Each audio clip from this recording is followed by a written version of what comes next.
မင်္ဂလာပါဗျရန်ဆိုင်အတူဒီ channel လေးကိုပြန်နေကြည့်လိုက်ပါတယ်ဒီနေ့19ရက်ကျွန်တော်ဒီ3လ2025ဒီနေ့ဆိုမှာကျွန်တော်ထွက်ရှိမယ်ဒါပက်တီနဲ့ main king quality ကိုပြောပြတော့မှာပါပက်တီနေနေရတော့အများကြီးတကမပြောဘဲနဲ့တူတူပဲပြင်မိလိုက်ပါတယ်ကျွန်တော်ရဲ့ channel လေးကို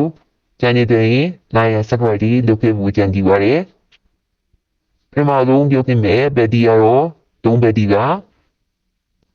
နောက်တစ်ခုကတော့နောက်တစ်လုံးတော့5ဘက်တီက3နဲ့ဘက်တီအဓိကထောမယ်ခင်ဗျာ3နဲ့ဘက်တီ3ရှင်းနဲ့ဒုံးကူအဓိကတင်ထုတ်သိချင်ပါတယ်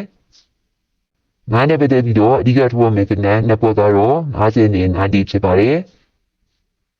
ဒီကွက်ဘူးညနေတွေထိုးပေးခြင်းအဖြစ်မိတ်ဆွေများပေါက်ကြမယ်လို့ထင်ပါတယ်အားလုံးနဲ့အဆင်ပြေကြပါစေနောက်နေ့လည်းပြင်ဆင်ပေးမှာမို့ channel လေးကို subscribe လုပ်ပြီးတော့ဒီကလူဒီကောင်းလာလေးကိုနှိပ်ကြည့်ကြပါအားလုံးနဲ့အဆင်ပြေကြပါစေဗျာ